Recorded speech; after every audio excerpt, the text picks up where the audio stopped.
धर्म ज्ञान के दर्शकों का स्वागत है। मैं हूं आपके साथ कविता राणा। एक बार फिर हम आप लोगों के लिए लेकर आए हैं संत अच्युतानंद दास की भविष्यवाणियां।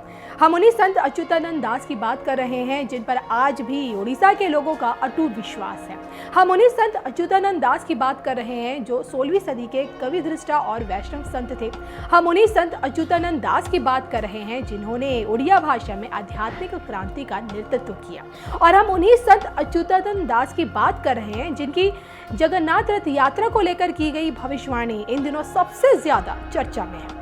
असल में भगवान जगन्नाथ की धरती पर पंच सखा हुए। कहते हैं जब चैतन्य महाप्रभु बंगाल में भक्ति की मंदाकिनी प्रवाहित कर रहे थे तब पंच सखा के नाम से बलराम दास, जगन्नाथ दास, अच्युतानंद दास, यशोधन दास तथा अनंत दास ने ही अपनी योग शक्ति के बल पर लोगों को आध्यात्म की दुनिया से जोड़ा।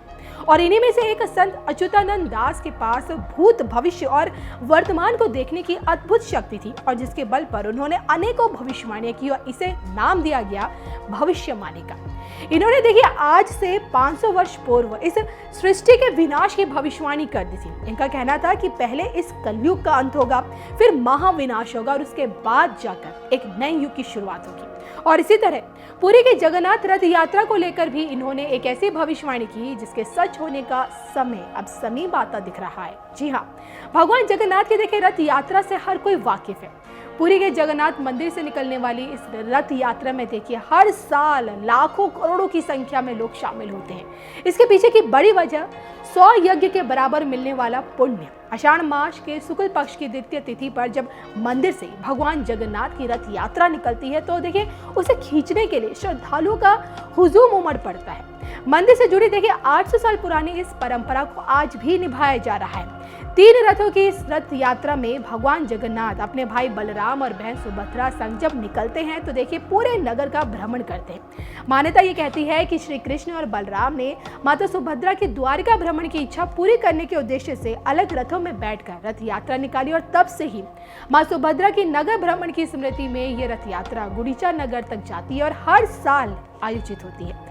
और देखिए ना इसमें सबसे आगे 14 पहियों के रथ में भगवान बलभद्र होते हैं, बीच में 12 पहियों के रथ में माता सुभद्रा और उसके पीछे 16 पहियों के रथ में भगवान जगन्नाथ मौजूद होते हैं। तो ढोल, नगाड़ों, तुरछी, शंख ध्वनि के बीच श्रद्धालु इस रथ को खींचते हैं और नगर से गुजरते हुए गुड़ीचा मंदिर तक जाते हैं। वैसे मंदिर से जुड़ी कथा ये कहती है राजा इंद्रद्युम्न अपने पूरे परिवार के साथ नीलांचल सागर जो आज का उड़ीसा है वहां रहते थे।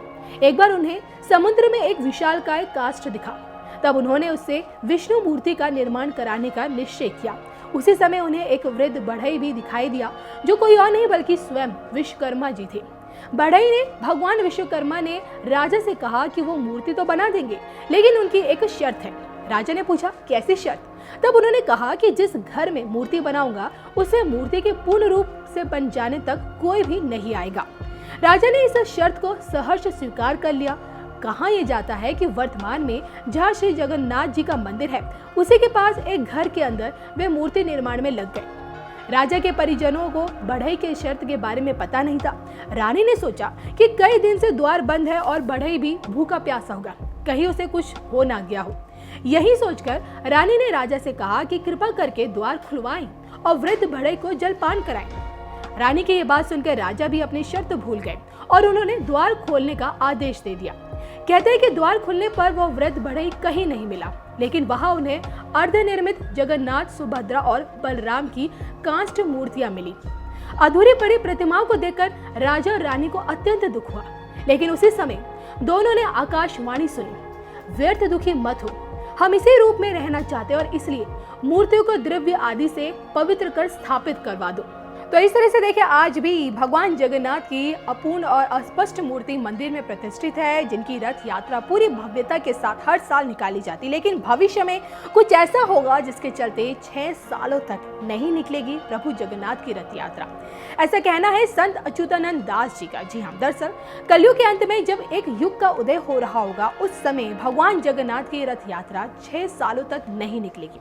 अब देखिए इस भविष्यवाणी पर अगर गौर किया जाए तो किसी बड़ी प्राकृतिक आपदा या फिर महायुद्ध जैसे हालातों में इस तरह की परिस्थितियां बन सकती है। वैसे भी देखिए, भविष्यमालिका में ये बताया गया है कि महाभारत युद्ध में जिन योद्धाओं और सैनिकों की युद्ध करने की इच्छा अधूरी रह गई थी, वो ख्वाहिशें कलयुग के अंत में पूर्ण होंगी उनकी।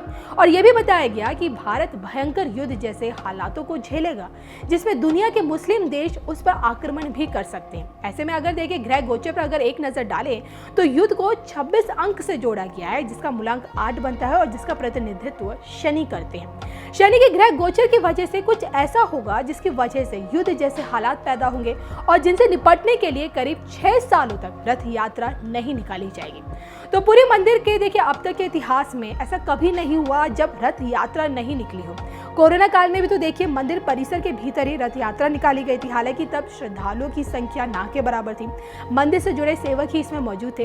वैसे पूरी की रथ यात्रा को लेकर देखिए संत अच्युतानंद दास जी की जो ये भविष्यवाणी है, इसमें कितनी हकीकत आप लोगों को नजर आती है, तो प्लीज इसको लेकर कमेंट करना मत भूलिएगा। करीब 135 साल से गुजरात में जगन्नाथ जी की रथ यात्रा की परंपरा है और ये परंपरा बढ़ते बढ़ते आज गुजरात के करीब 120 स्थानों पर जगन्नाथ जी की रथ यात्रा का अवसर मनाया जाता है।